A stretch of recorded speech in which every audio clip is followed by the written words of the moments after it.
நீதிமொழிகள் 19ஆம் அதிகாரம். மாறுபாடான உதடுகளுள்ள மூடனை பார்க்கிலும் உத்தமனாய் நடக்கிற தரித்திரனை வாசி. ஆத்துமா அறிவில்லாமல் இருப்பது நல்லதல்ல. கால் துரிதமானவன் தப்பி நடக்கிறான். மனுஷனுடைய மதியினம் அவன் வழியை தாறுமாறாக்கும். என்றாலும் அவன் மனம் கர்த்தருக்கு விரோதமாய் தாங்கலடையும். செல்வம் அநேக சிநேகிதரை சேர்க்கும். தரித்திரனோ தன் சிநேகிதனாலும் நெகிழப்படுவான். பொய் சாட்சிக்காரன் ஆக்கினைக்கு தப்பான். பொய்களை பேசுகிறவனும் தப்புவதில்லை. பிரபுவின் தயை அநேகர் வருந்தி கேட்பார்கள். கொடை கொடுக்கிறவனுக்கு எவனும் சிநேகிதன். தரித்திரனை அவனுடைய சகோதரர் எல்லாரும் பகைக்கிறார்களே, எத்தனை அதிகமாய் அவன் சிநேகிதர் அவனுக்கு தூரமாவார்கள். அவர்களுடைய வார்த்தைகளை அவன் நாடுகிறான். அவைகளோ வெறும் வார்த்தைகளே. ஞானத்தை பெற்றுக்கொள்ளுகிறவன் தன் ஆத்துமாவை சிநேகிக்கிறான். புத்தியை காக்கிறவன் நன்மை அடைவான். பொய் சாட்சிக்காரன் ஆக்கினைக்கு தப்பான். பொய்களை பேசுகிறவன் நாசமடைவான். மூடனுக்கு செல்வம் தகாது. பிரபுக்களை ஆண்டு கொள்வது அடிமைக்கு எவ்வளவும் தகாது. மனுஷனுடைய விவேகம் அவன் கோபத்தை அடக்கும். குற்றத்தை மன்னிப்பது அவனுக்கு மகிமை. ராஜாவின் கோபம் சிங்கத்தின் கர்ச்சிப்புக்கு சமானம். அவனுடைய தயை புல்லின் மேல் பெய்யும் பனி போலிருக்கும்.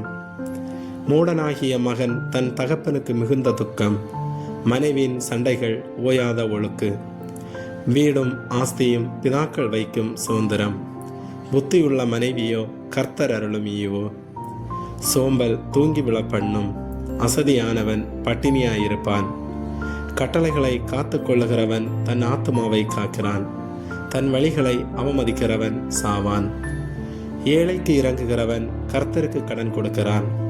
அவன் கொடுத்ததை அவர் திரும்ப கொடுப்பார். நம்பிக்கை இருக்கும் மட்டும் உன் மகனை சிக்ஷை செய். ஆனாலும் அவனை கொல்ல உன் ஆத்துமாவை எழுப்ப விட்டாதே. கடன் கோவி ஆக்கினைக்குள்ளாவான். நீ அவனை தப்புவித்தால் திரும்பவும் தப்புவிக்க வேண்டியதாய் வரும். உன் அந்நிய காலத்தில் நீ ஞானமுள்ளவனாய் இருக்கும்படி ஆலோசனையை கேட்டு புத்திமதியை ஏற்றுக்கொள். மனுஷனுடைய இருதயத்தின் எண்ணங்கள் அநேகம். ஆனாலும் கர்த்தருடைய யோசனையே நிலை நிற்கும்.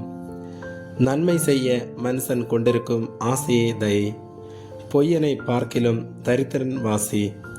கர்த்தருக்கு பயப்படுதல் ஜீவனுக்கு ஏதுவானது. அதை அடைந்தவன் திருப்தி அடைந்து நிலைத்திருப்பான்.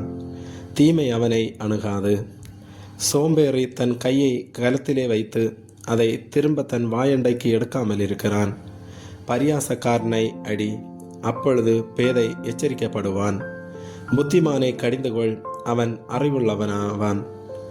தன் தகப்பனை கொள்ளையடித்து தன் தாயை துரத்தி விடுகிறவன் இலச்சையையும் அவமானத்தையும் உண்டாக்குகிற மகன். என் மகனே, அறிவை தரும் வார்த்தைகளை விட்டு விலக செய்யும் போதகங்களை நீ கேளாதே. பேலியாளின் சாட்சிக்காரன் நியாயத்தை நிந்திக்கிறான். துன்மார்க்கருடைய வாய் அக்கிரமத்தை விளங்கும். பரியாசக்காரருக்கு தண்டனைகளும் மூடருடைய முதுகுக்கு அடிகளும் ஆயத்தமாயிருக்கிறது. ஆமேன்.